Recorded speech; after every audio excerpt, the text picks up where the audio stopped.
Pedro Bandeira, Marisa Lajolo. Por favor, recebam esses autores incríveis. E a Karen Ascioli na mediação desse papo, por favor. Esse daqui eu acho que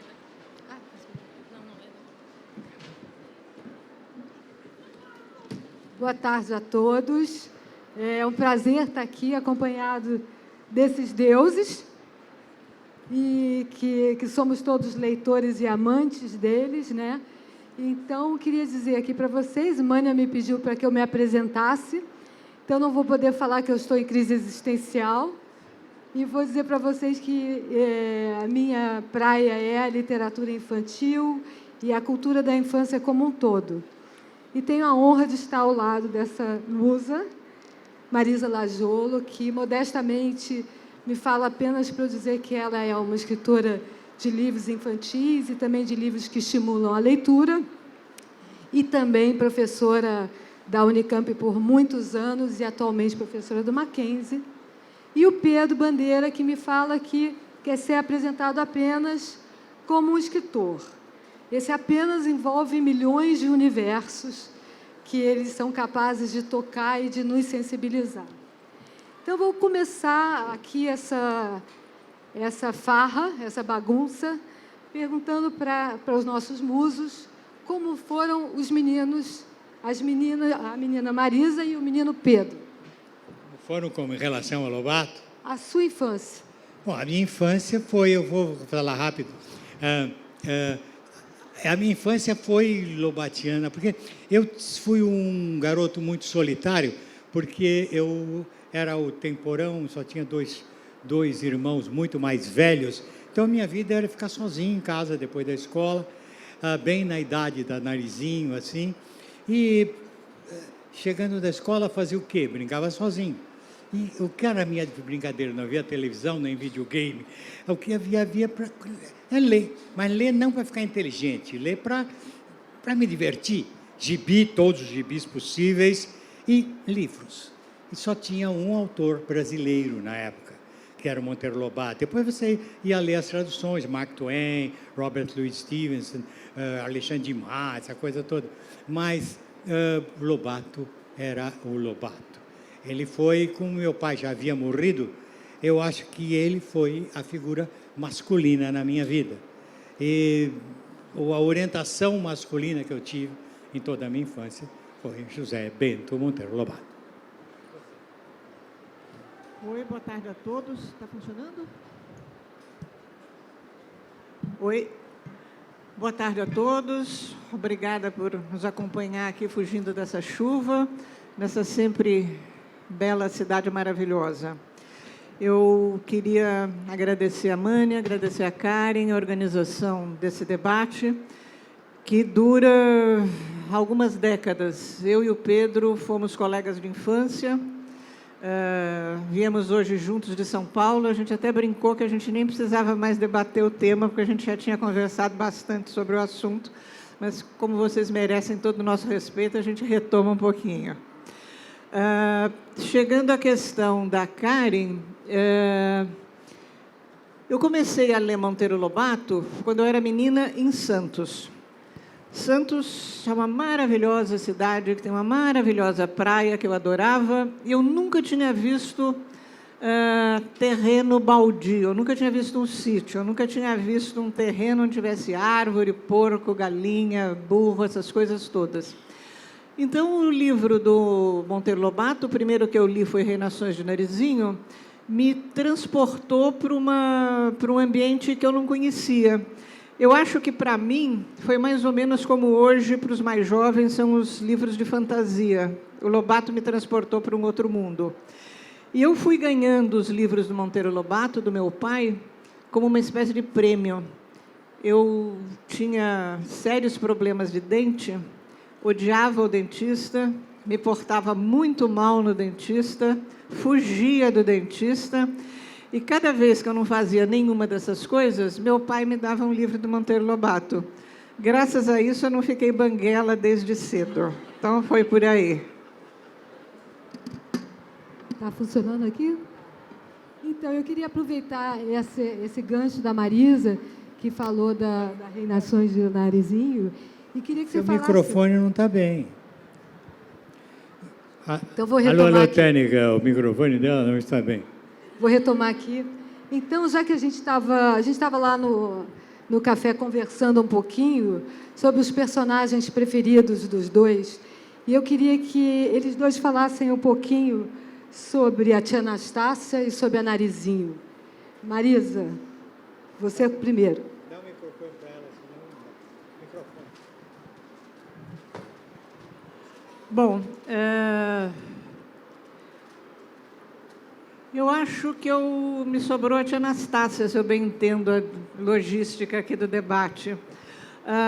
Eu gostava muito da tia Anastácia, eu era muito gulosa, e a tia Anastácia sempre foi para mim aquela figura que fornecia comidas maravilhosas para as crianças do sítio. Claro que a comida mais famosa da tia Anastácia eram os bolinhos, não é, que até hoje são famosos, etc. e tal. E, na época, eu também gostava de imaginar os bolinhos da tia Anastácia. Como eu já disse a vocês, eu morava em Santos, e a areia bem perto do mar, ela é bem molenga. Então, eu ia para a praia e fazia bolinhos da tia Anastácia com aquela areia perto do mar, fazendo de conta que eram os bolinhos da tia Anastácia. Mas, fugindo um pouquinho da questão, uma personagem que me encantava, talvez também porque eu morava em Santos, era a figura do príncipe Escamado, aquele príncipe que acaba meio que casando com a Narizinho. E eu me lembro que, mais ou menos na mesma época em que eu lia O Reinações de Narizinho, se falava muito num livro que hoje eu sei é para adultos, é uma obra-prima, mas na época, para mim, isso não queria dizer nada, era O Velho e o Mar. E eu adoro até hoje o mar, e eu sempre tinha a impressão, a história do Velho e o Mar é a história de um velho que pesca um peixe gigantesco, tem a maior dificuldade para lutar com o peixe, e quando ele chega à praia, o peixe já tinha sido devorado e tinha desaparecido. E eu pensava, na praia, olha o que é a cabeça de criança, né? Que se fosse o príncipe Escamado, não tinha acontecido nada daquilo, porque ele era pequenininho, ele não ia despertar a fome dos outros peixes. Então, eu ia para a praia acompanhada de duas personagens da minha leitura do Lobato, que era o príncipe Escamado, e daquilo que eu ouvia, eu nem sei quem é que me contava a história do Velho e do Mar, mas aquela ideia daquele peixe gigantesco, e confesso hoje, eu tinha um certo medo de que aquele peixe me encontrasse quando eu estava dentro d'água, mas eu adorava o príncipe Escamado. Bom, o meu, como o próprio livro indica, é, sem dúvida nenhuma, Narizinho. E eu vou dizer por quê. Porque a primeira obra infantil de Monteiro Lobato sai em dezembro de 1920, chamado A Menina do Narizinho Arrebitado. É apenas uma pequena parte do livro que, 10 anos depois, em 31, viraria Reinações de Narizinho. Ele fez tanto sucesso com esse primeiro livro, um sucesso assim, mais estrondoso.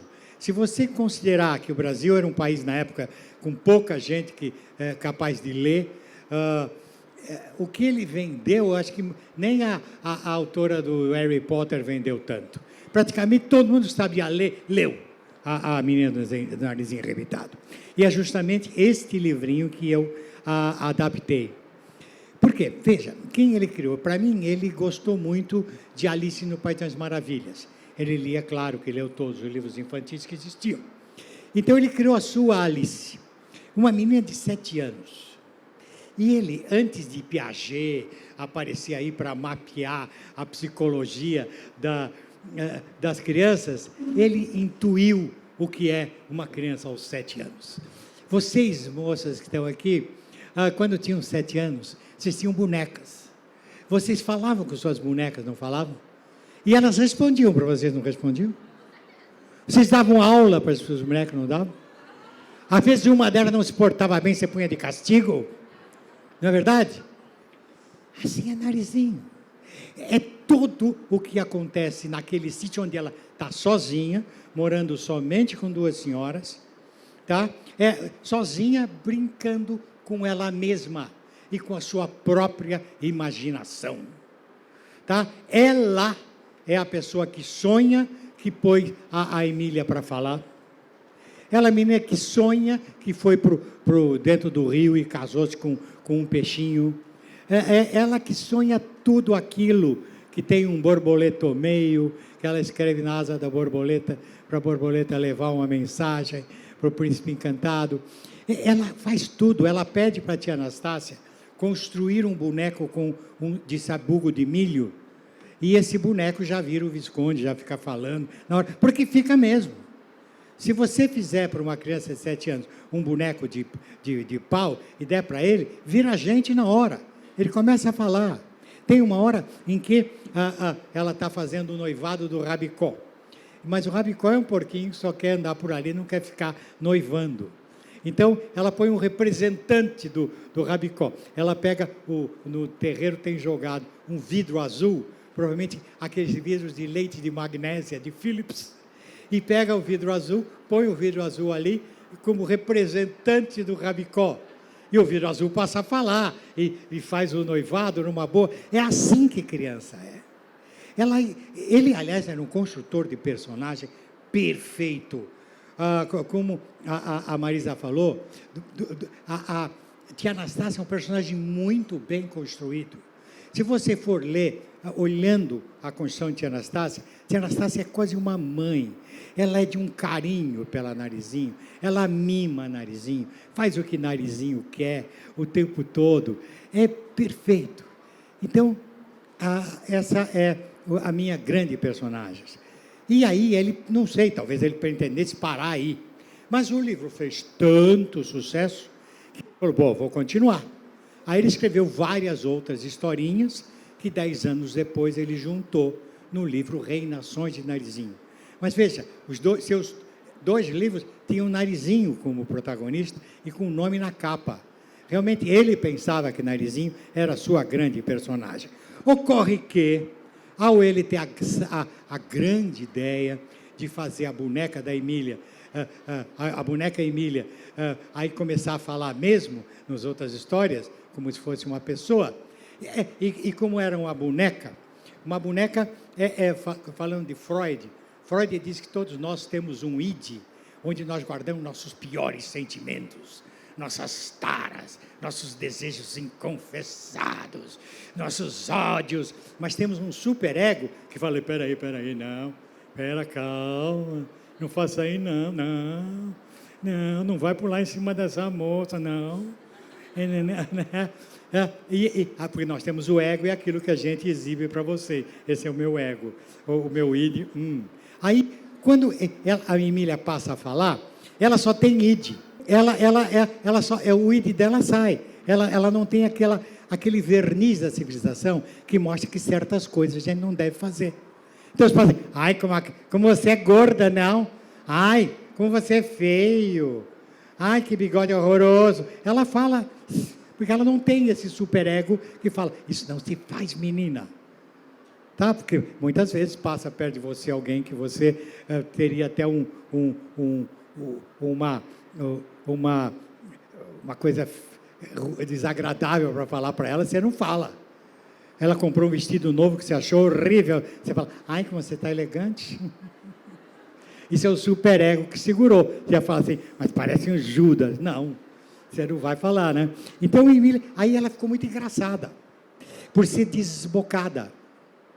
Só contando para vocês, cariocas, no começo da década de 50, 2 grandes artistas paulistanos, uma russa chamada Tatiana Belink, uma grande autora, minha querida amiga, falecida, muito moça, aos 95 anos, ano passado, e o marido dela, Júlio Gouveia, adaptaram o Sítio Pica-Pau Amarelo para a única televisão que tinha na época, que era uma TV que chamava TV Tupi.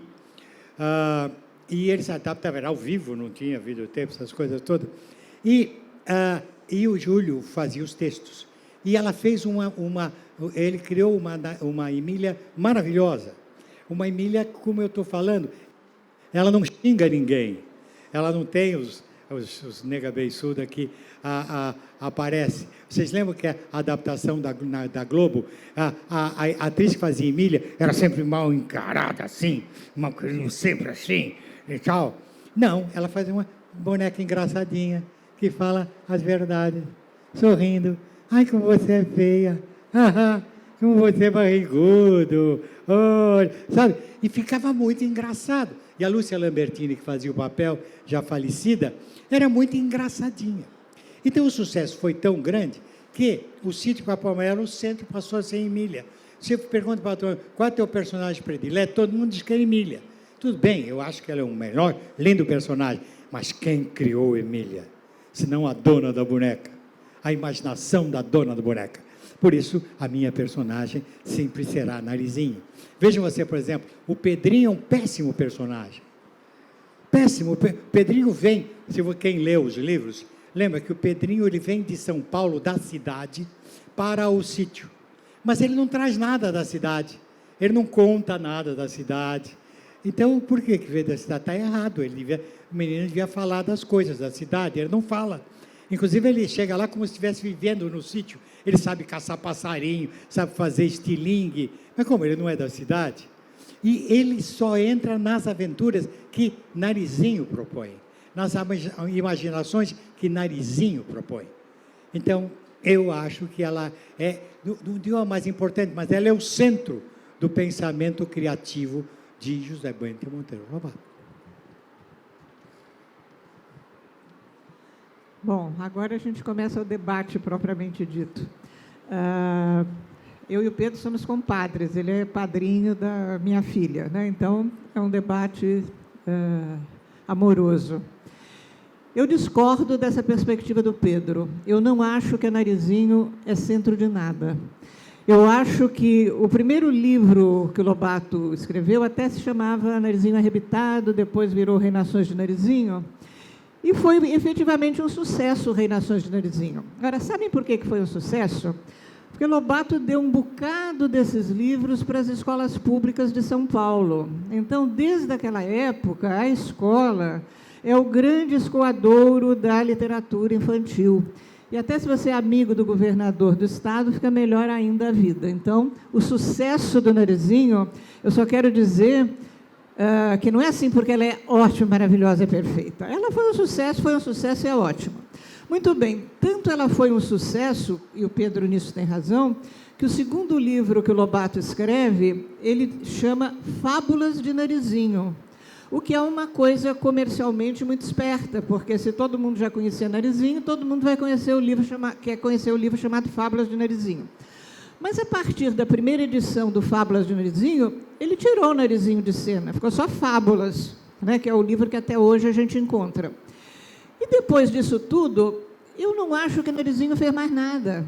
A Narizinho nem vai a todas as viagens que as personagens vão. Eu acho que, para discordar um pouco do Pedro, né, quer dizer, o grande personagem do Monteiro Lobato é o narrador, é a forma pela qual ele compõe as personagens, põe as personagens em pé no livro e vai, digamos, pilotando o leitor de forma que o leitor se relacione com as personagens da forma como ele, Lobato, quer que o leitor se relacione. E aqui, eu acho até que o Pedro entende, acho não, tenho certeza que o Pedro entende disso muito mais do que eu, todo autor tem na cabeça um leitor ideal, que é o leitor obediente, é o leitor que acha aquilo que o autor achou que devia ser achado e que todo mundo vai achar. Mas o barato de ser um leitor é se rebelar contra isso, é dizer, você queria que eu gostasse da Narizinho? Pois não, eu vou gostar do burro falante, né? Então, eu tenho a impressão de que a orquestração que o Lobato faz das várias personagens é talvez responsável pela grande permanência dele no imaginário do povo brasileiro. E aqui eu também concordo bastante com o Pedro, que a televisão prestou um grande serviço à obra do Monteiro Lobato. É curioso porque hoje os meus alunos, quando eu dou aula na Faculdade Mackenzie, né, curso de letras, E quando eu falo do Lobato, eles dizem, sim, eu vi o Sítio, mas eu vi a primeira série.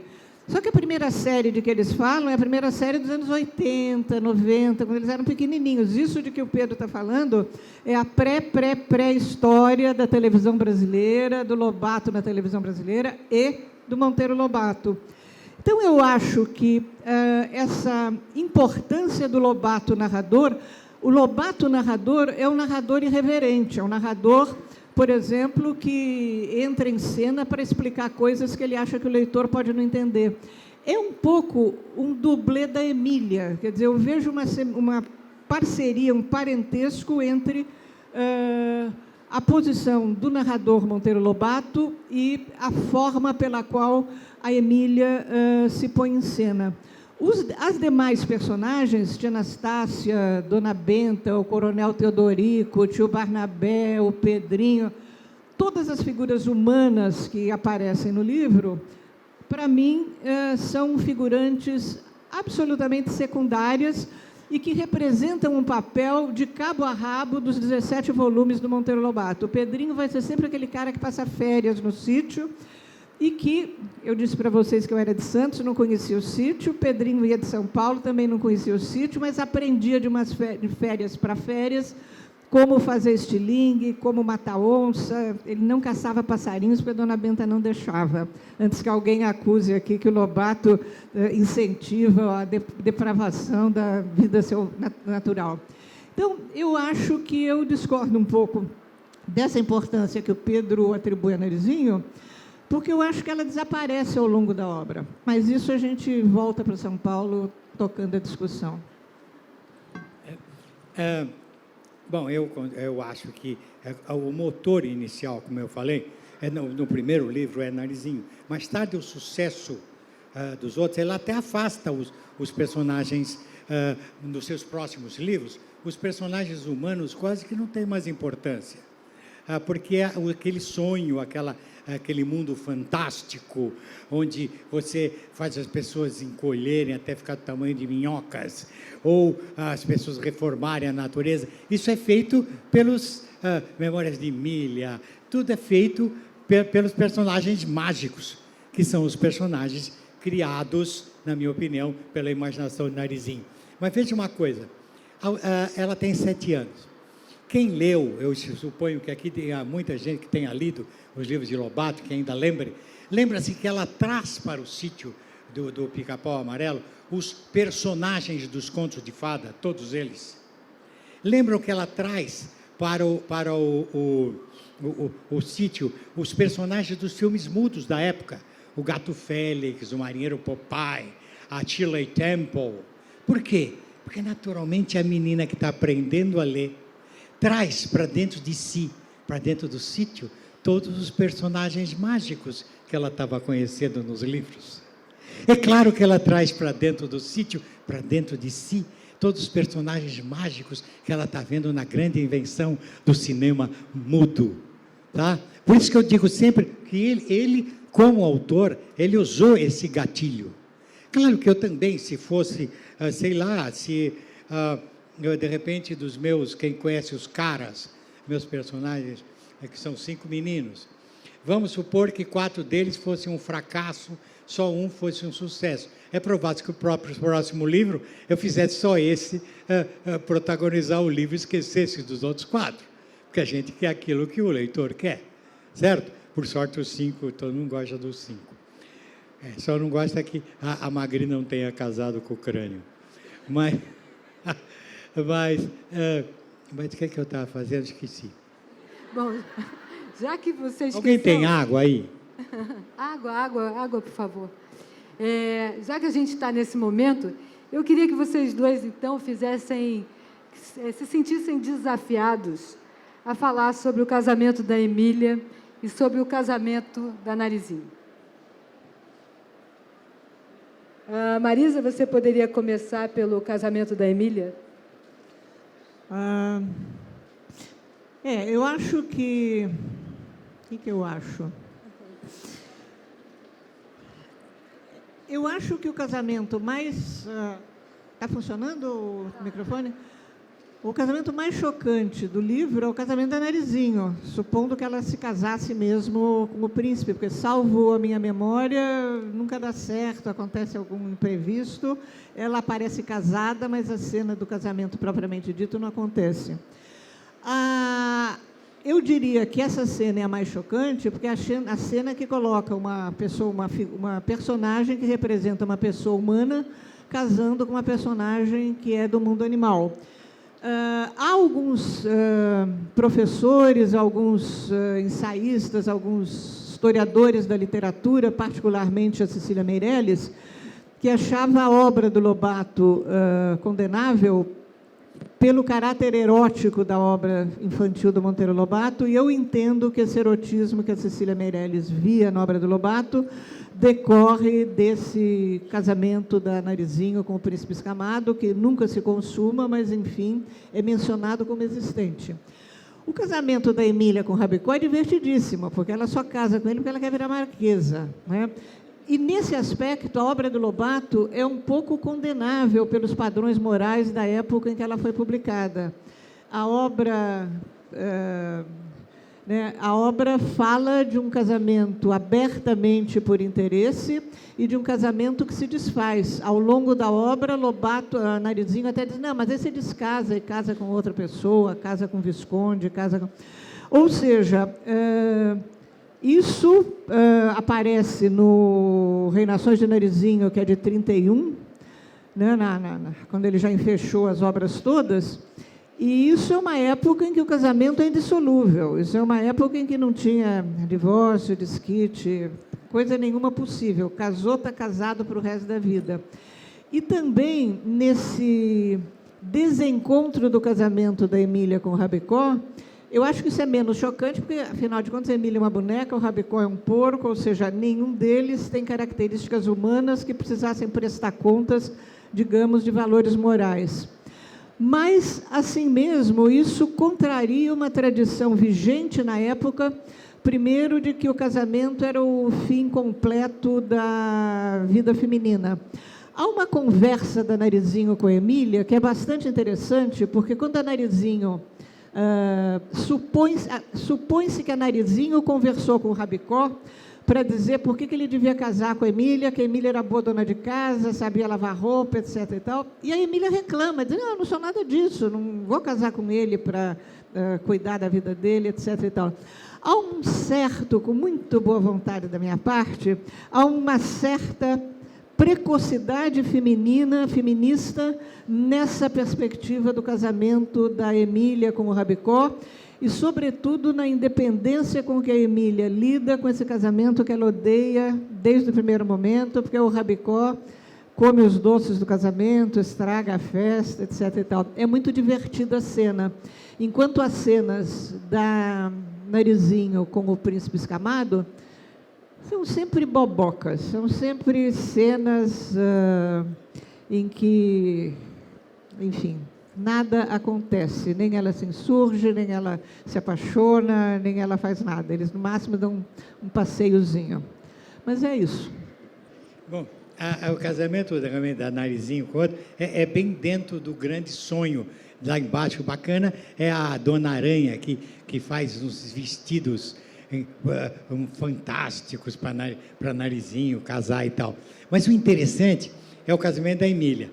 Para continuar no nosso debate, a Narizinho fala, ando com ideia de casar a Emília com o Rabicó. Quer dizer, sempre as ideias são dela. Em todo o livro, se você for olhar, tudo ocorre. E aí, ela vai fazer o casamento e todos vão.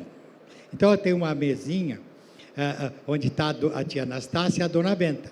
Mas estão presentes também o coronel Todorico, o padre, não sei o quê. Ela põe uma pedra e diz, esse é o coronel Todorico. Ela põe um toco de pau, essa é o teu turco da farmácia, uma coisa assim. E é assim que a criança faz. É assim que a criança faz.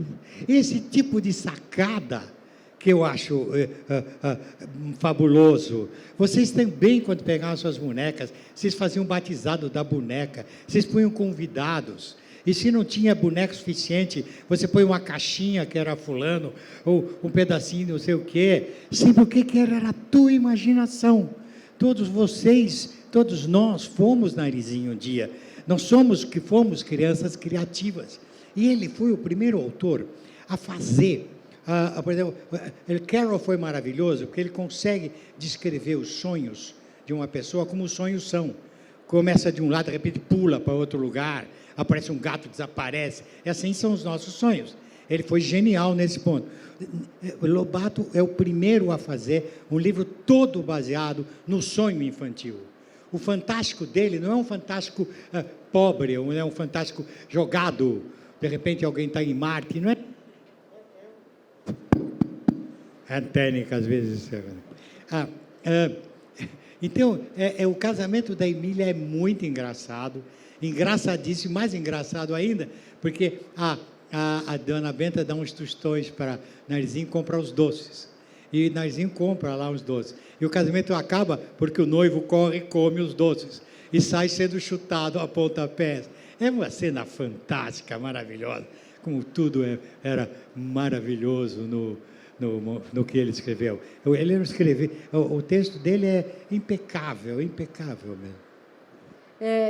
Eu vou aproveitar aqui esse gancho, e já que a gente está falando sobre o ano em que os direitos autorais do Monteiro Lobato estão disponibilizados, né, estão abertos, eu queria que vocês começassem a comentar agora um pouquinho do livro de vocês. A obra da Marisa, para mim, é uma novidade em termos editoriais, e é o primeiro livro brechtiano documental para crianças a partir de 9 anos. Por quê?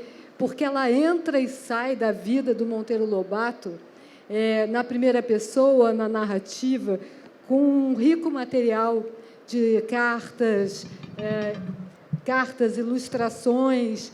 É uma verdadeira viagem para adultos e para crianças.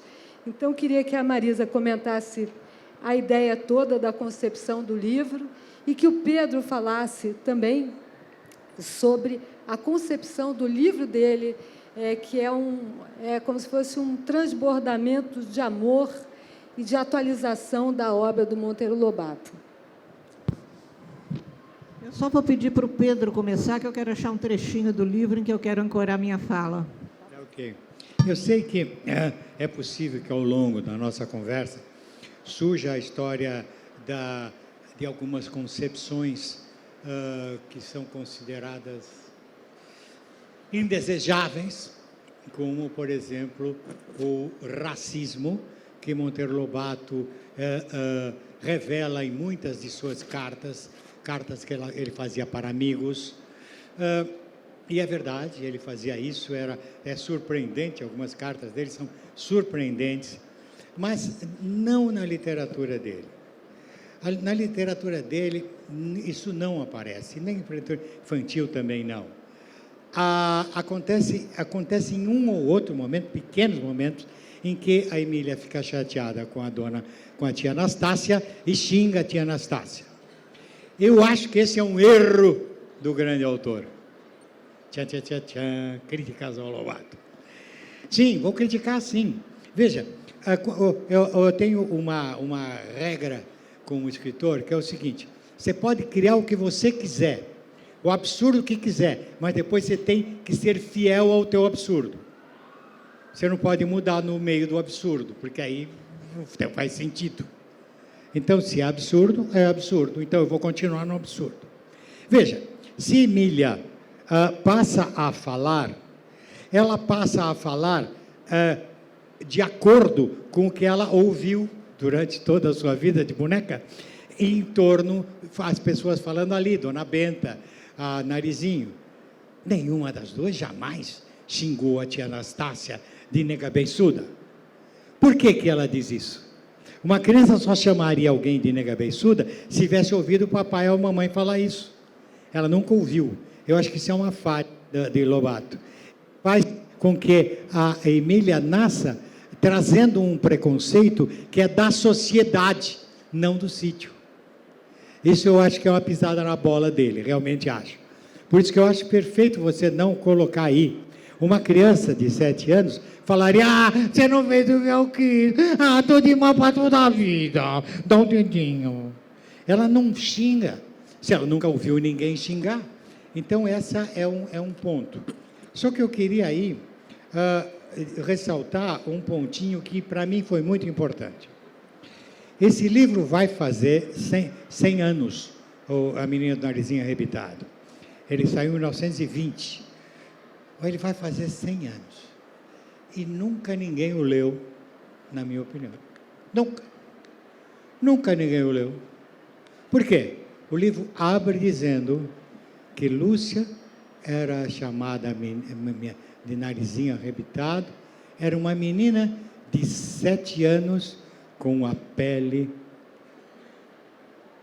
cor do jambo. Ninguém conhece jambo porque não tem jambo na feira nem no mercado. Só quem tem no quintal, porque o jambo amadurece logo, não dá para vender, que nem você vende uvas, por exemplo. Mas o jambo é uma fruta preta, uma fruta escura.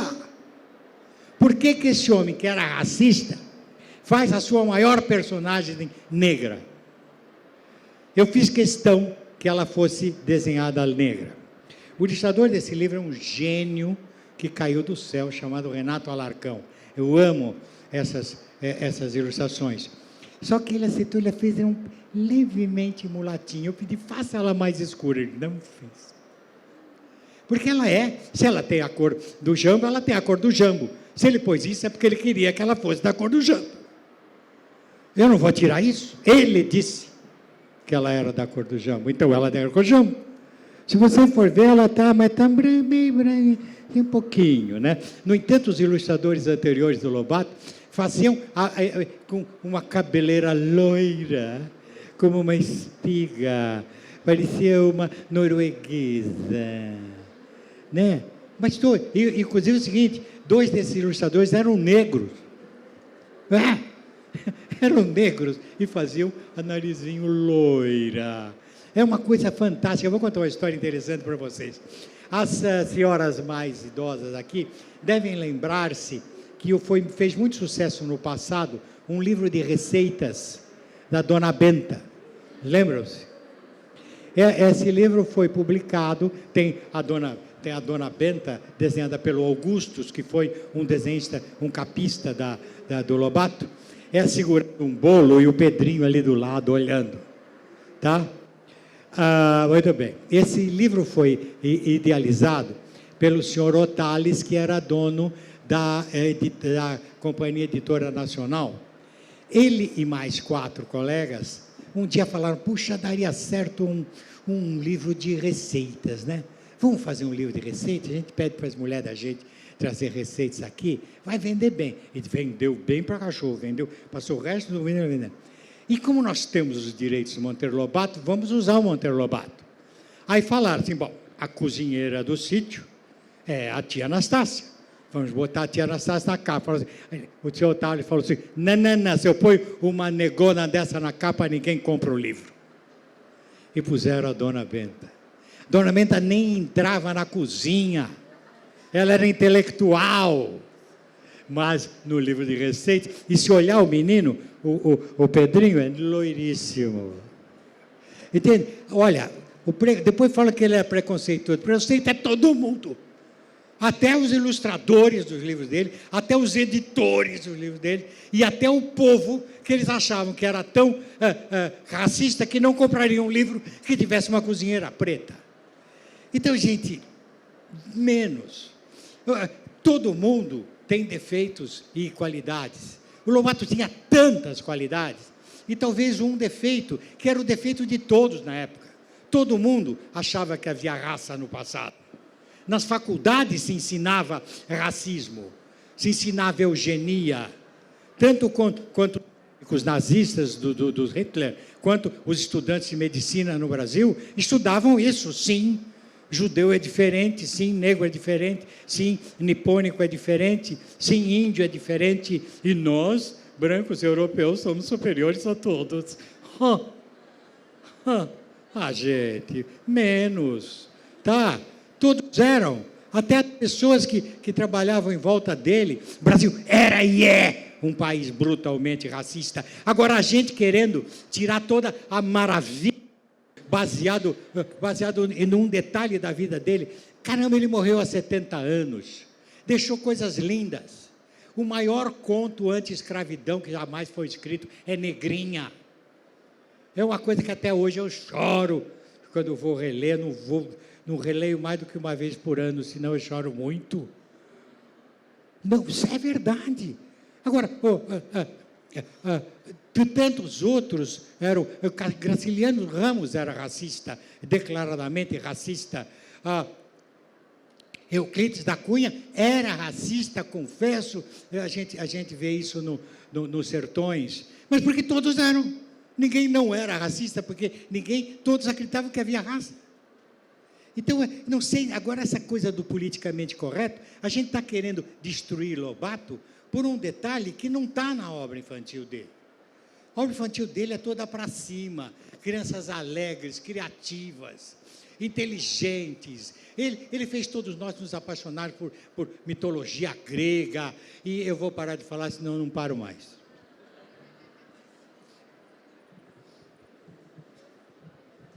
Bom, eu queria concordar com o Pedro em gênero, número e grau, que nós somos uma sociedade racista desde sempre, continuamos, mas felizmente esse racismo ele é menos emergente hoje do que ele era há alguns anos atrás.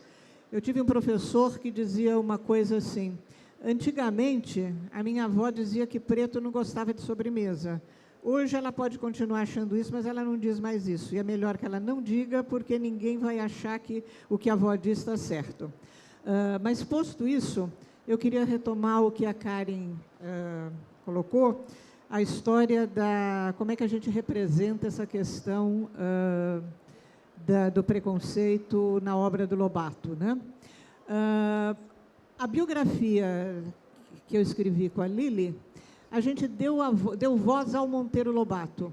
A razão da gente dar voz a Monteiro Lobato, e, portanto, fazer de conta que é uma autobiografia do Monteiro Lobato, se deveu ao fato da gente chegar à conclusão que havia várias biografias escritas, várias biografias do Lobato já escritas em circulação, e que, portanto, a nossa seria mais uma biografia em terceira pessoa, que começaria do tipo: Monteiro Lobato nasceu em 1882, blá, blá, blá, blá, blá, blá, blá. Bom, então a gente resolveu dar a palavra ao Monteiro Lobato e tornar o Monteiro Lobato... fazer com que o Lobato tivesse consciência de que, no futuro, haveria vários problemas ligados à obra dele. Ou seja, num certo ponto, essa autobiografia que ele escreve é uma autobiografia baseada em fatos que os biógrafos dele sempre registram como verdadeiros. Mas, ao mesmo tempo, ele comenta várias passagens daquilo que fica da imagem dele depois que ele morre. Eu vou ler um trechinho em que ele fala da questão da tia Anastácia. Ele diz o seguinte: os meus livros podiam ser considerados o que hoje vocês chamam de série. O Sítio de Dona Benta é onde começam e acabam as histórias, por mais que os personagens viajem muito. Um dos meus personagens, estou sabendo, é motivo de muita discussão hoje em dia. A querida tia Anastácia. Uma cozinheira negra que Emília muitas vezes chama de negra beiçuda. Uma expressão que hoje seria, com todas as razões, inaceitável. E não é que foi a tia Anastácia que fez a Emília, mas o Brasil em que nasci e vivi era outro. Nesse Brasil de antigamente, prolongavam-se o preconceito e o racismo construídos ao longo dos muitos séculos de escravidão. Éramos, sempre fomos, e talvez nesse tempo seu, a gente ainda seja uma cultura racista e preconceituosa. Eu não percebia isso naquele momento, nem eu, nem muitos outros brasileiros. Mas eu não estou me desculpando, não. Estou só contando o que acho que pode ajudar a explicar o modo como apresento a tia Anastácia nas histórias do sítio. Pensando bem, talvez eu até desconfiasse que era preciso mudar, e dei alguns passos nesse sentido.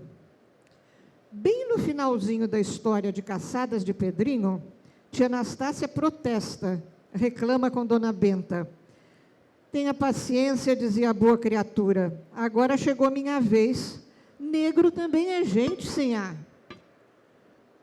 Também na reforma da natureza, invento que depois da guerra, políticos importantes da época, o rei da Romênia, De Gaulle, Mussolini e o Duque de Windsor, num mundo devastado pela guerra, chamam Dona Benta e tia Anastácia para a reconstrução do mundo.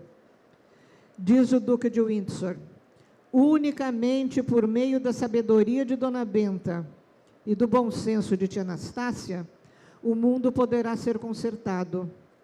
No dia em que o nosso planeta ficar inteirinho como é o sítio, não só teremos a paz eterna, como a mais perfeita felicidade.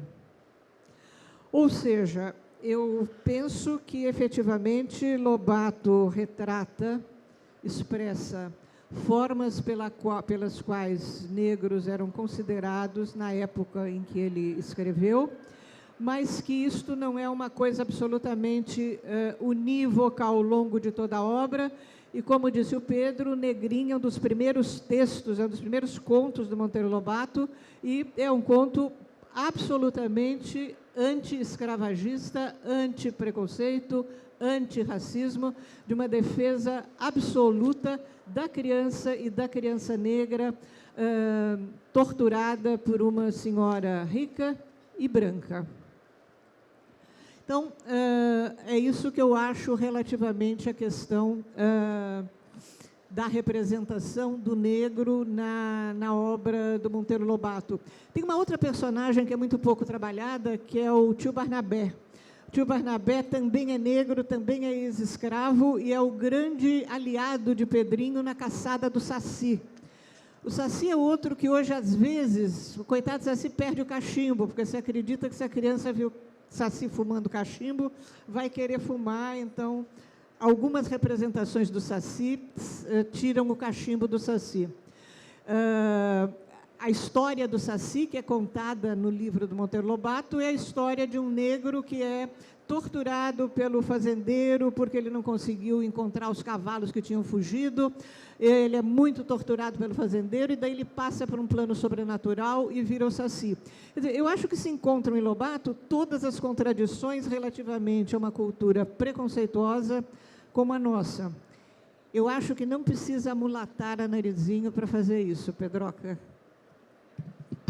Então, tem uma pergunta aqui que tem a ver com o que a gente está falando agora e que eu acho que a gente pode aprofundar esse tema até usando o personagem do Jeca Tatu, que é essa onda do politicamente correto afeta as histórias de Monteiro Lobato, na opinião de vocês?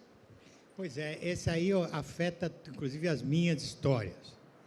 E as histórias da Marisa, a história de todos nós, não é, querido? Que somos escritores. E deve ter outros escritores aqui que eu só vi ele, não vi os outros. Mas afeta, sim. Nós temos uma coisa que...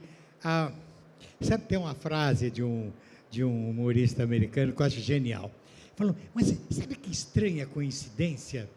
Todas as pessoas extremamente inteligentes e de muito bom senso pensam exatamente como eu.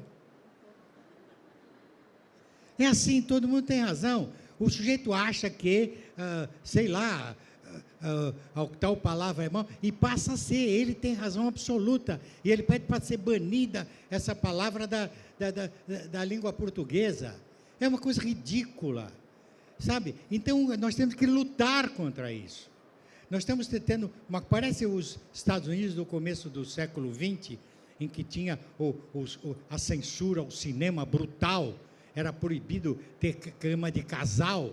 Não sei quem viu filmes antigos, preto e branco, já notou que os americanos dormiam em camas separadas? Só no cinema, não na vida real, porque essa era uma lei, era a censura imposta, era proibido aparecer um umbigo. Estava escrito, proibido aparecer umbigo na tela. Não pode aparecer pelos. Todos os atores, homens, tinham que ser barbeados quando tinham que tirar a camisa para fazer pirata, por exemplo. O Kirk Douglas se queixava muito, né? Porque de costa, é horrível, né? Mas, então, parece que nós passamos esse tempo, aquele puritanismo americano do começo do século XX, agora no começo do século XXI, isso é no Brasil. Então, banir livros, banir expressões. Já lá todos nós lemos Monteiro Lobato. Eu sou um leitor, aliás, sou um escritor, porque eu comecei com Monteiro Lobato e continuei com outros, Mark Twain maravilhosos e tudo mais, Alexandre Dumas. E eu li várias vezes a Nega Beiçuda, e eu nunca fui racista. A gente não fica racista porque lê isso. Se eu ler Crime e Castigo, eu vou sair por aí matando velhinha machadada? Ué, não é nada disso. A literatura existe para a gente se confrontar com alguma coisa e pensar sobre alguma coisa. As pessoas acham que devem censurar livros porque eles fazem mal às crianças. Não, a falta de livro faz mal às crianças. Então, o politicamente correto é uma coisa que nós devemos abominar. Não podemos proibir palavras do dicionário. Entendeu? Não, expõe as pessoas, de modo que elas, se certas coisas elas acharem erradas, elas aprenderão a defender-se dessas coisas. Agora, se ela não souber nem que ela existe, quando essa coisa aparecer na vida dela, ela vai ser vitimada, porque ela não aprendeu a se proteger. Eu tenho muito esse problema, porque eu escrevo muito para a pré-adolescência e adolescência. E quando você escreve para essa faixa, você tem que enfrentar o leitor tal como ele é. Então, na cidade, mais as meninas que os meninos, mas estão amadurecendo, inclusive, sexualmente. Então, há coisas, se você tem um grupo de meninos e meninas, e não rola nenhum olhar mais ou menos para outra, ou outro olhar mais ou menos para um, vai ser falso, o leitor não vai gostar. No entanto, eu, quando ponho isso, que eu nunca escrevi sobre a prática sexual, mas quando meninos e meninas se encontram, sempre há um climazinho, né? E às vezes a menina sofre, que o outro, o rapazinho não quer namorá-la e tal. Então, e eu sofro censura, sim, brutalmente. Você não pode, nos livros, você não pode falar menstruação, não pode falar calcinha, não pode falar cueca, entendeu? Não pode, porque isso é feio. Como é feio? Feio por quê? A menina que está me lendo, ela já menstruou, mas isso não pode falar, de jeito nenhum. Sabe, o que é isso, gente? Então, como o racismo é feio, não pode nem falar no assunto. Não, gente, perdão. Lobato falou de tudo, falou de política, olha, ele falou de paz. A gente é pacifista, todo mundo que leu o Lobato é pacifista, sim. Ele já nos deu até introdução à política.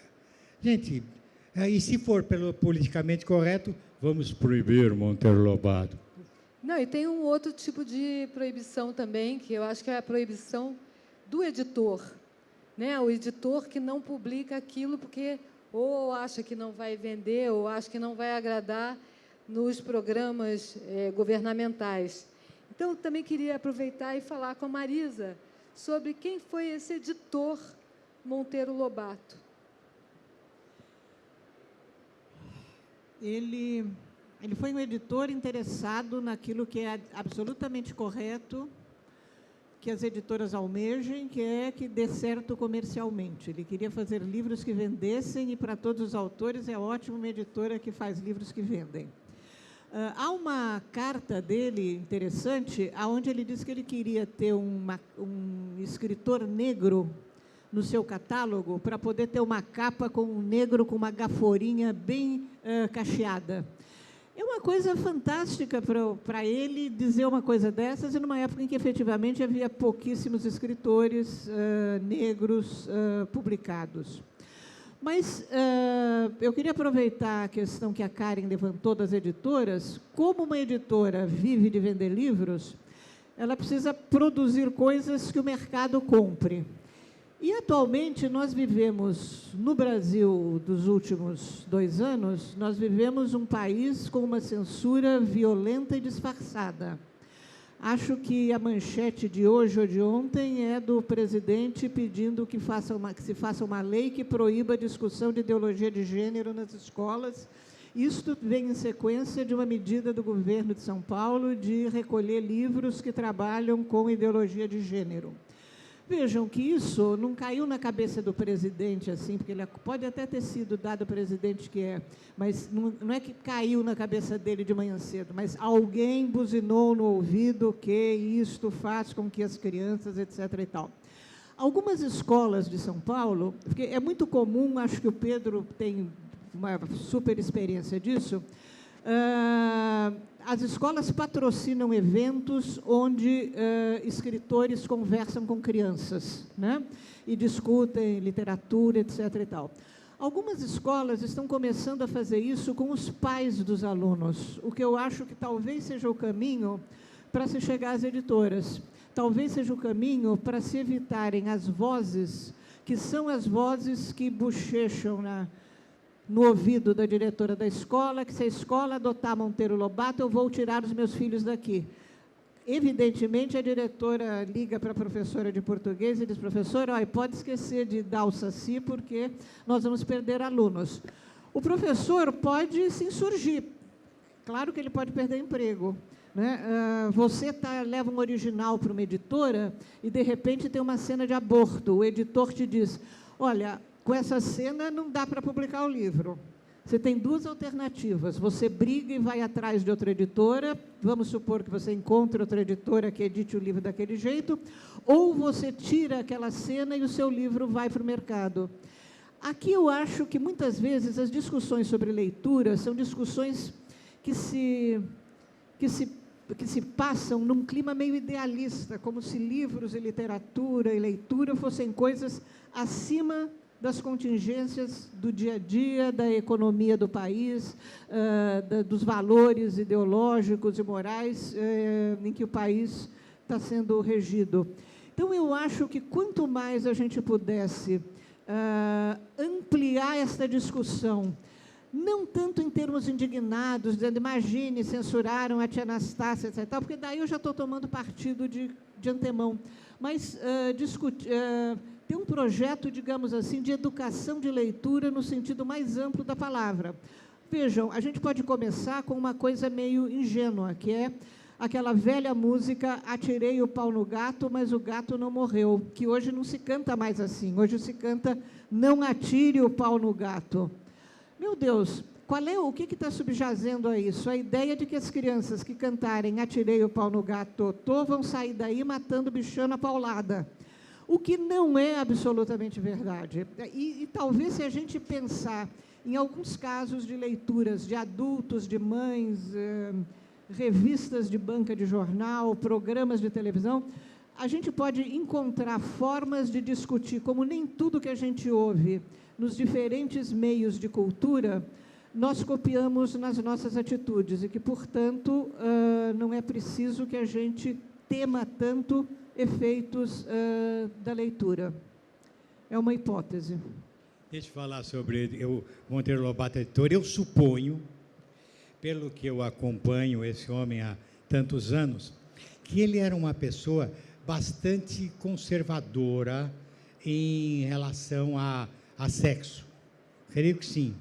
Você vê na obra dele, esse é algo que não está nunca contado. E tem mais. Ele editou grandes clássicos da literatura e traduziu muitos deles. Segundo a Marisa, há alguns que a Marisa acha que ele assinava a tradução, que eventualmente não era dele, ou dava só uma arrumadinha e assinava, não sei. Mas tem uma tradução que é dele, está escrito que é dele, que é do Por Quem os Sinos Dobram, do Ernest Hemingway. O Por Quem os Sinos Dobram é uma história passada na Revolução Espanhola, né? E tal, e todo aquele problema da resistência ao franquismo e tudo mais, os comunistas e tudo mais. E tem um americano que se mete no meio, No cinema era o Gary Cooper. E a espanhola era a Ingrid Bergman. Então a coisa rola, e tem uma hora que, claro que eles vão se juntar, e vão ter relações. E tem relações, menos na tradução do Monteiro Lobato. Ele pula a relação sexual entre o americano e a espanhola. Não está lá. Não tem, ele pulou. Ele pulou. Por que ele pulou? Então, será que ele achava que não ia vender se tivesse? Mas realmente ele fez isso. Tá? Sei lá, pode ser que ele fosse realmente... provavelmente era, né? Imagina como era puritana a sociedade da época. Imagina como deveria ser. Eu acho que não há... Você vê como o escândalo que fez o Júlio Ribeiro com a carne e tudo mais, né? É um escândalo, é um livro, hoje em dia, banal. Se você for, qualquer filme Sessão da Tarde é mais forte do que aqueles livros da época. Mas, em termos, falando das editoras brasileiras, eu não sei se eu criticaria. Veja, esses livros que nós escrevemos, eles nasceram como numa lei de 72, até a ditadura militar, uma recomendação do MEC que fosse adotada a literatura adequada à idade nas escolas de ensino fundamental. Não havia, as editoras correram atrás, começaram a chamar escritor para adulto, falaram, você não quer escrever para criança? Aí surge Marcos Rey, o próprio Bloch, não é Adolfo Bloch, é o irmão dele, esqueci, que era pediatra, escreve livros infantis, e assim vai, e depois surgem alguns, como Ruth Rocha, etc., que já começaram, vieram da educação para aí. Então, esses livros são feitos para serem apresentados pelas professoras para os alunos. Qual é a função precípua dessa adoção? É o treinamento da leitura de literatura. É o treinamento, é o exercício de conhecer mais a própria língua, aumentar o seu universo vocabular, pensar em certos assuntos que eu não tinha pensado antes, haver debates em sala de aula e tudo mais. E a editora pode mesmo achar, bom, este é um assunto que não costuma entrar na escola, por exemplo, um aborto. A professora não é um assunto que seja discutido até o fim do fundamental. Fundamental, as crianças vão até 14 anos, muito bem, nos 14 já estão lendo clássico, vai até os 12, 13 essas adoções. Então, tem-se que tomar algum cuidado. Por exemplo, se há alguém atropelado e o desenhista vai mostrar o carro batendo numa pessoa, ele tem que ter cuidado, não vai explodir sangue. Ele tem cuidado, ele vai dar um jeito de não ser chocante. Por quê? Porque a professora vai dizer, caramba, entendeu? E a professora pega, eu vou adotar outro. O Pedro Bandeira escreveu calcinha nesse livro, tiro daqui e adoto outro. Então, o que você faz? Tira a calcinha. É o único jeito. Isso é mal? O livro realmente é sobre aborto? Não é. Se o aborto é só uma cena, e eu quero que o meu aluno leia. Se eu quiser fazer um livro sobre o que eu penso, para dividir com os meus contemporâneos, eu faço um livro adulto, põe na livraria. Compre e leia quem quiser. Mas eu estou fazendo um livro que o aluno receberá o livro pela mão da professora. Então, eu não quero conflito, eu quero que ele goste de ler. E qual é a diferença entre escrever para crianças e escrever para adultos? Qual é o limite? Qual é a fronteira disso? Porque, na verdade, por exemplo, os temas delicados, o aborto e qualquer outro tema, eles podem estar sendo conversados na literatura infantil, da maneira mais delicada, metafórica possível. Então, qual é a diferença de se escrever para adulto ou para criança temas delicados? Eu não sei o que é tema... Veja, tem um autor chamado William Shakespeare que escreveu histórias, peças de teatro há 400 anos. Então, é claro que ele está ultrapassado, né? 400 anos, né? Faz tempo. Por que ele ainda é popular? Porque ele não escreveu sobre o seu tempo. Ele escreveu sobre o geral, os sentimentos gerais de toda a humanidade. Ele escreveu sobre o amor impossível em Romeu e Julieta. Se um casal homossexual quiser ler, pode ler a Romeu e Julieta imaginando a dificuldade que os dois tiveram de estar juntos. Tanto quanto Romeu e Julieta não puderam estar juntos. Serve para todo mundo. Não precisa fazer Romeu e Julieta. O Romeu e Julieta serve para todos. É absolutamente universal. Otelo é sobre o ciúme. Um sentimento terrível, destruidor. Tá? Você não precisa sentir ciúme do teu marido ou da tua esposa se você tiver lido Otelo ou Dom Casmurro. Nossa, como é terrível o ciúme. Você passa a compreender o ciúme sem ter que sofrer na tua própria pele. Essa é a função da literatura. Então, veja só, não há mortes, todo mundo morre nas peças do Shakespeare. Mas aí quando você vai falar em certas coisas sobre aborto, por exemplo, aí são eventos da vida. Eu prefiro escrever sobre o geral da vida. Meus livros são sobre as emoções humanas, que servem para todo mundo. Hétero, homossexual. Eu me lembro uma carta que eu recebi uma vez. Eu tenho um livro chamado A Marca de uma Lágrima, que as meninas gostam. Faz alguns anos, recebi uma carta de Brasília. Hoje em dia a carta não existe mais, né? Só e-mail. Uma menina falando: Pedro, eu gostei do seu livro, mas eu tenho uma queixa a fazer. Por que a personagem não é preta? Porque eu sou negra. E eu nunca vejo um negro nas histórias. Tadinha, eu não digo que cor é a personagem. É uma menina apaixonada. Por quê? Ela pode ser verde, azul. Eu estou falando sobre sentimento humano. Agora, ela, tadinha, tão esmagada pelo preconceito, não está acostumada a se ver nas histórias. Então, nunca há negro protagonista. Não, há pessoas protagonistas. Pode ser negras, pode ser o que for. Então, eu procuro escrever sobre o geral. Isso que você está... Alguns temas são específicos demais para essa literatura de iniciação, na minha opinião. Aliás, mesmo para a literatura adulta, para eu ter uma ideia em que um aborto, aí tem que ser uma história terrível, em que o pai mandou a menina se abortar, porque não sei o quê. Aí é uma história adulta, tudo bem.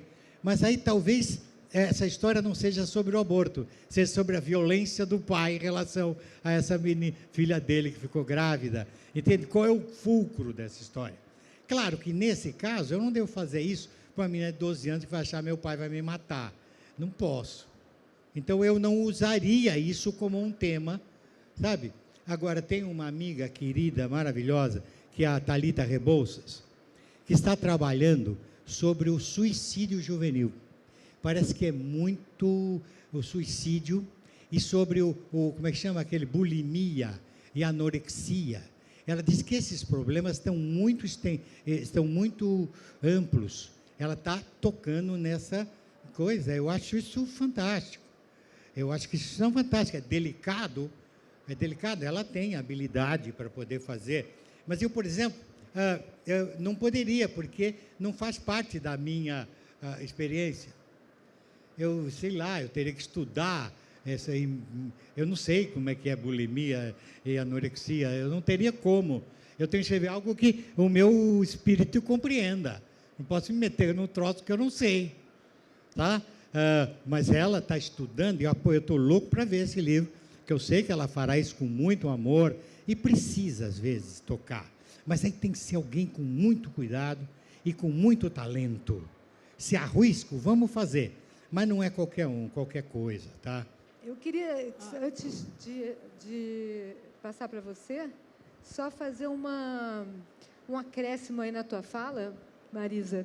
Eu queria que você falasse sobre os temas delicados na biografia do Monteiro Lobato, que é tão cheia de altos e baixos e capítulos incríveis que dariam uma série de não sei quantos episódios. Acho que eu vou falar disso rapidinho, porque acho até que a nossa hora está apertada, mas eu queria...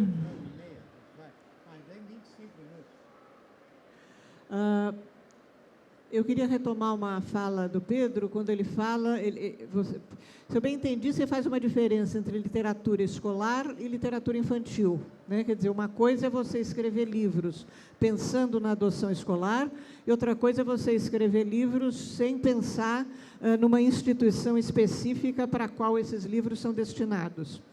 Evidentemente, a literatura infantil é o gênero cuja circulação, por excelência, é a circulação escolar.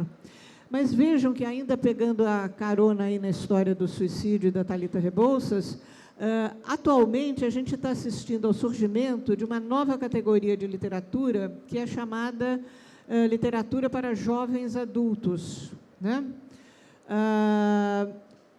Essa classificação para jovens adultos, ela não é propriamente por faixa etária, mas é por situação de consumo.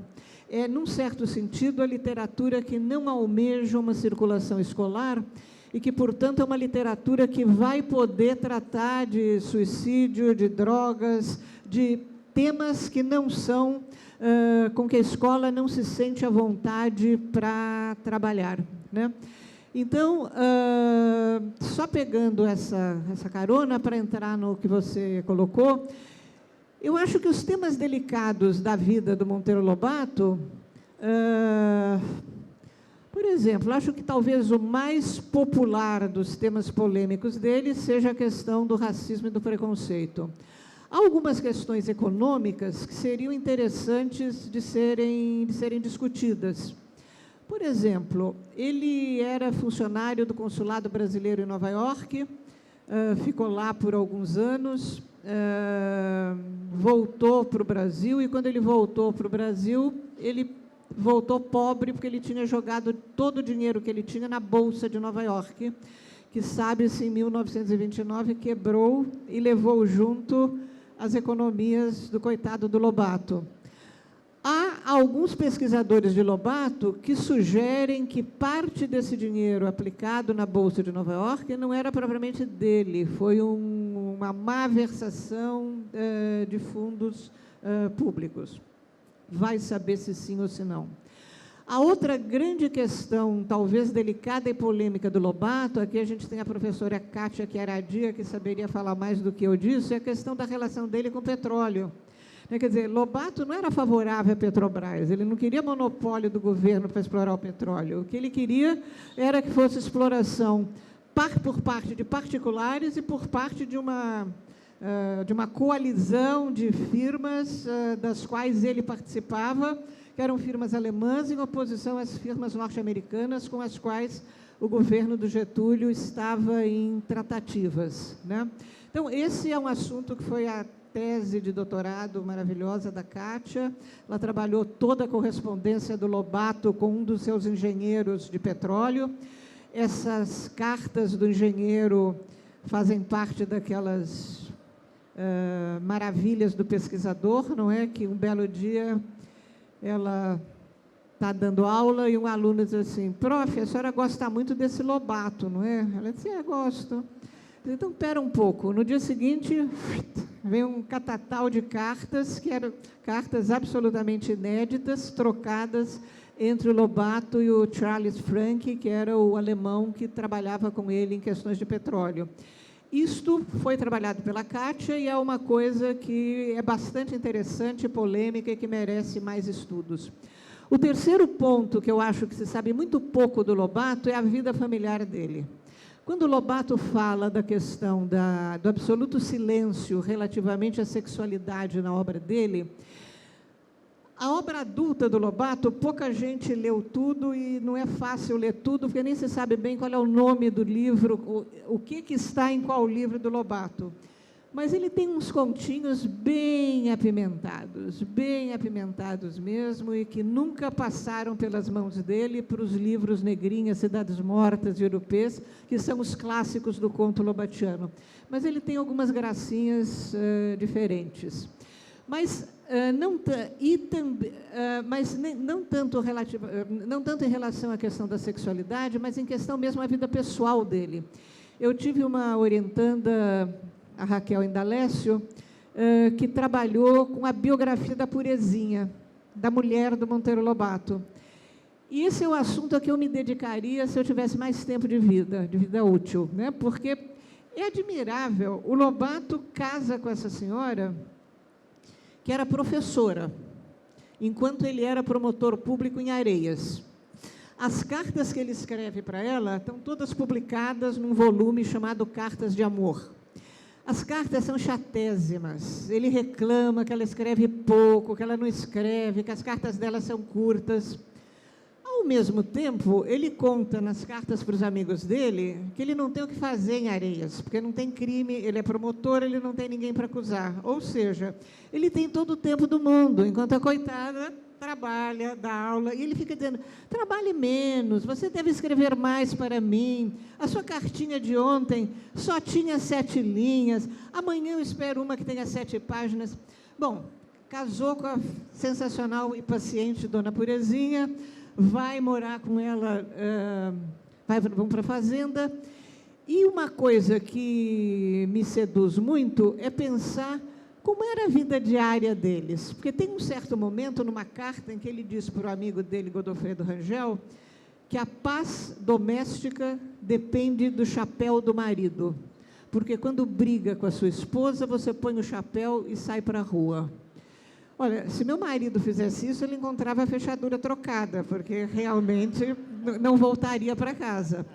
Mas eu fico pensando na vida da Dona Purezinha ao lado deste homem e que morou com ele por 4 anos nos Estados Unidos. Ela não falava inglês, os filhos foram internos em colégio. Eu até pensei em fazer uma pesquisa, o que rolava em Nova York entre a data que o Lobato chegou lá e a data que ele saiu, que filmes estavam disponíveis para a Dona Terezinha. O Lobato comenta muito a vida cultural dele nos Estados Unidos. Ele vai assistir a palestra, ele comenta filme, ele comenta a inauguração de cinema. Ele ia sozinho? O que Dona Purezinha achava de tudo aquilo? Tem outras cartas em que ele conta que o inglês dele e dela eram muito fracos, mas que ele tinha um amigo que era, acho que russo, que também não falava inglês, que não falava português, e Lobato não falava russo. Mas eles passavam os domingos jogando xadrez na casa do Lobato, comendo bolos e tomando café. Quem fazia mesmo os bolos que ele comia com o outro que estava jogando xadrez com ele? Então, por favor, quem estiver procurando um tema para uma pesquisa, mestrado, doutorado, TCC, a tese da Raquel é um bom começo. Ela se chama Raquel Indalécio. Todas as teses defendidas em universidades brasileiras estão disponíveis nos sites das respectivas universidades. A tese da Kátia está disponível no site da Unicamp. A tese da Raquel está disponível no site da Universidade Mackenzie. E é muito divertido a gente ir atrás dessas coisas que ninguém viu até hoje. Tem uma pergunta aqui, antes de fazer as considerações finais e as 2 últimas perguntas, mas é uma pergunta da Ana Clara, que tem 8 anos, e pergunta para vocês qual foi o melhor livro que vocês já criaram. Acho que a pergunta é só para o Pedro, porque eu não sou uma escritora de criar livros. Eu sou só professora. Pedroca, é contigo. Ela tem um livro chamado O Poeta do Exílio, que é da FTD, que é uma obra-prima. Não é verdade o que ela está falando. Ela faz uma biografia do Gonçalves Dias, mas com um brilho de transposição narrativa que é de ficar de boca aberta. De boca aberta, ela começa pelo fim e faz um... Bom, não dá, eu vou como é que chama? Spoiler, tem que falar spoiler. Não posso dar spoiler, mas é uma obra-prima e a conversa dela, porque ela... Eu ainda vou... O meu melhor livro eu vou escrever... Eu vou começar amanhã, eu acho. Eu vou começar amanhã, não, depois que você escreveu, está escrito, né? Quem escolhe é o meu leitor. Eu, por exemplo, tenho alguns livros que eu gostei muito de ter feito e que não agradou meu leitor. Que eu acho, o livro que eu acho que é o mais perfeito meu, do ponto de vista de construção, vende pouquíssimo. Tá? Então, eu quero bem a todos os meus livros, porque se eu não quisesse, eu não teria publicado. Aquilo que eu não gosto, eu paro e não entrego à editora. Mas você tem os 8 anos, aí eu posso te indicar. Aos 8 anos, você deve ler bem, bastante bem. Já dá para ler O Fantástico Mistério de Feiurinha. E é bonitinho para a tua idade. É Proibido Miar. Tem tanta coisa boa, tanta coisa boa. Leia bastante, meu amor. Leia bastante, porque a leitura vai te levar para todos os mundos que você quiser durante toda a tua vida. Tem uma pergunta aqui da Gabriela. Como vocês observam a importância da literatura infantil nessa Bienal, com a existência do Pavilhão Laranja e seu espaço infantil?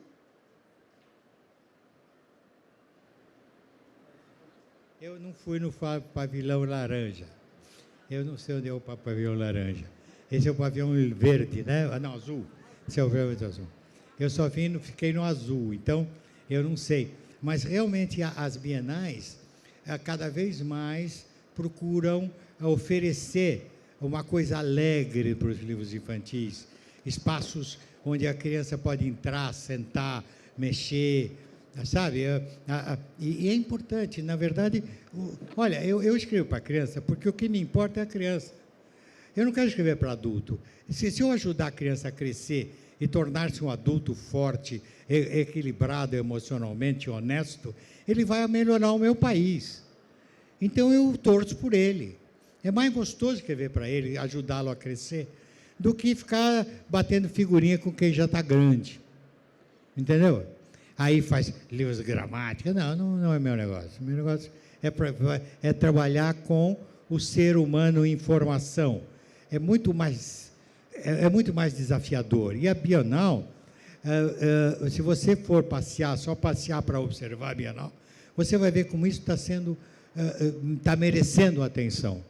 Merecendo bastante atenção ao lado do livro adulto, sem nenhuma dúvida. Eu estou desembarcando do Galeão direto aqui nesta discussão, então eu não sei exatamente como é que está a cara desta Bienal. Mas só pelo ruído dela e pelas filas que existiam na hora que a gente desembarcou, eu penso que a maior parte dos frequentadores aqui da Bienal são crianças, né? E isso é uma coisa que corresponde, talvez, ao movimento livreiro brasileiro, onde a literatura infanto-juvenil é uma das áreas mais volumosas da produção e da circulação dos livros no Brasil. Ela só perde para livros religiosos e didáticos, né?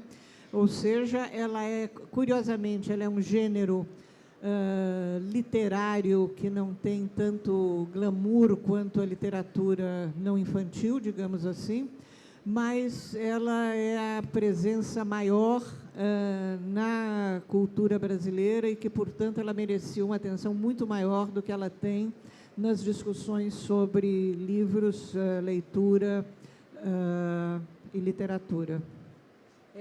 Então, antes da gente se despedir, queria agradecer muitíssimo a todos a presença, a generosidade do Pedro e da Marisa, que são verdadeiros musos nas nossas vidas, e também dizer o seguinte, que essa Bienal, ela dá muita esperança, pelo menos para mim, de ver que todo mundo que está aqui vai ler, ou pelo menos parece que vai ler. Então, queria também perguntar para vocês a última pergunta, que é: o que vocês querem deixar para quem está aqui assistindo? O que vocês querem provocar nas pessoas que estão aqui com a gente nesse momento? Olha, a proposta é catar uma obra do Monteiro Lobato que nunca leu e ler, como quem lê um autor novo a ser descoberto, pensando que teria que falar desse livro que leu para alguém, contra ou a favor. quanto menos conhecido for o livro, mais vale o exercício de surpresa de encontrar um outro Lobato. Bom, gente, nós estamos falando aqui do cara que me fez gostar de ler. Eu acho que sim, porque eu comecei por ele. Eu lia esse livro circularmente, eu lia até a última página, virava, abria a primeira página de novo e continuava lendo. Lia circularmente, relia sem parar o livro. Porque eu mergulhava naquele sonho. Então, mergulhem no sonho, principalmente os mais jovens. Esqueçam se foi um homem... Por exemplo, ele era um homem feio para cachorro. Então, eu não vou ler porque ele era feio. Uai, tá feio, a culpa não era dele. Ele tinha uma sobrancelha ligada, unida, assim, né? Ele não era bonito. E daí? A função dele não era ser bonito, né? Mas a obra dele é bonita demais, é profunda demais. Claro que tem algumas, nem todas as obras dele são obras-primas, ninguém pode ter. Ele tem 17 livros, se você for dividi-los, tem muito mais. Mas alguns, nem todos são muito bons. Eu, por exemplo, todo mundo critica o Caçadas de Pedrinho pelo fato de haver umas referências racistas. Eu critico pelo seguinte: eu adoro onça e não acho que matar onça seja uma boa. Não pode matar onça. Não pode matar onça. De jeito nenhum. Onça é linda. É que no tempo do Lobato ele foi fazendeiro. Tinha muita onça. E uma onça que entra no galinheiro ou no chiqueiro é um desastre. Ela mata todos os porcos, todas as galinhas. Então, matar onça na época dele era importante. Hoje não, a gente deve proteger as onças, né? Então, e depois ele faz uma descrição a Emília tem um espeto de espetar frango, aquele frango que gira. A Narizinho tem uma faca de serrar pão. E fica serrando aquela fase no lindo pelo de uma onça. A Emília espetando a onça e matando. Não. Eles jamais fariam isso. Jamais. Não, onça não. Quiser matar um outro tipo de bicho, talvez não, nenhum bicho. Eu acho que, não sei, esse livro eu acho infeliz. A primeira parte do livro é muito baseada numa fábula russa, que é o Pedro e o Lobo, onde um menino com um gato, um passarinho e uma pata vão em busca de um lobo e conseguem capturar esse lobo. Mais ou menos na mesma época, o Prokofiev fez uma suíte muito bonita, Pedro e o Lobo, que é muito bonita de ouvir. E a segunda parte, ele chupou de um conto do Mark Twain. Mark Twain escreveu um conto chamado O Rapto do Elefante Branco. E é uma história em que há um elefante branco que é doado por presidente dos Estados Unidos, e esse elefante foge. E ao fugir, é um terroso terrível, então é nomeado um grupo de pessoas, um diretor e tudo, para caçar o elefante. Então, eles tinham esse emprego, mas se achassem um elefante, perderiam o emprego. Então, eles fazem tudo para não achar o elefante. E ele faz a mesma história com o rinoceronte Quindim. O Quindim fugiu de um circo e vai lá para o sítio. E tem um grupo de burocratas nomeado para caçar o rinoceronte. Mas se eles caçarem, perdem o emprego. Então, eles fazem tudo para não caçar o rinoceronte, né? E aí a Emília leva o rinoceronte para... Eu não acho que seja uma obra-prima dele, não acho legal. Tudo bem, leia quem quiser. Mas há alguns, por exemplo, em que porque na época não havia bons livros didáticos. Ele era um educador.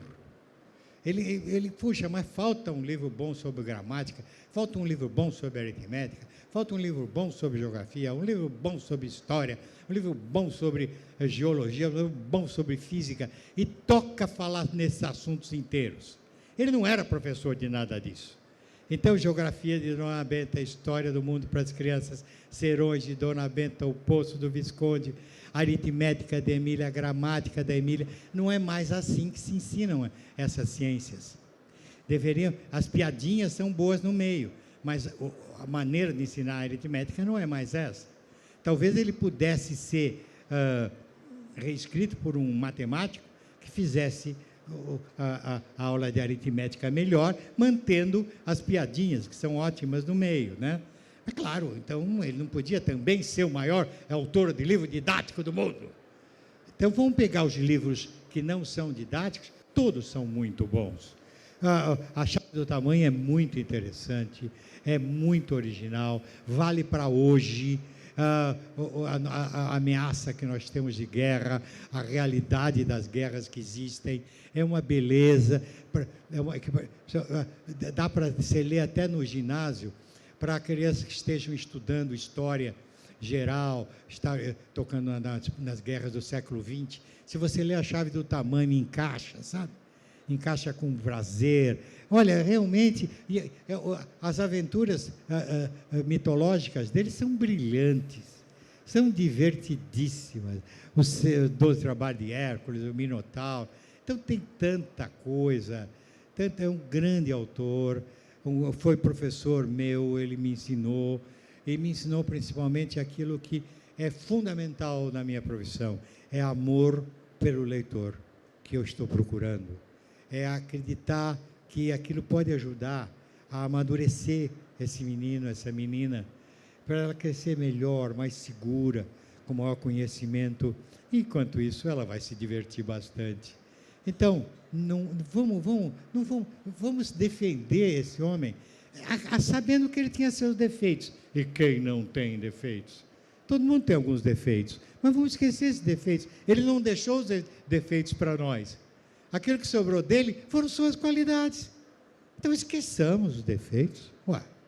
É engraçado porque eles não falaram dos livros deles, né? Que são maravilhosos. Então eu recomendo aqui que vocês conheçam essas obras de arte que eu tive a alegria de receber e de ler. Quer falar mais alguma? Eu queria só fazer uma correção. Eu queria sugerir diminuir a escolha. Leiam a correspondência do Lobato. Um dos volumes se chama A Barca de Gleire e o outro são Cartas Escolhidas. A vantagem é que um livro de cartas a gente pode ler aos pouquinhos, né? Não precisa ler de sequência. E dali tem um Brasil inteiro e a gente pode pensar que essas cartas são escritas para nós no século XXI. Era só essa correção. Gente, muito obrigada e obrigada a Mânia Millen, ótima curadora. Aplausos para os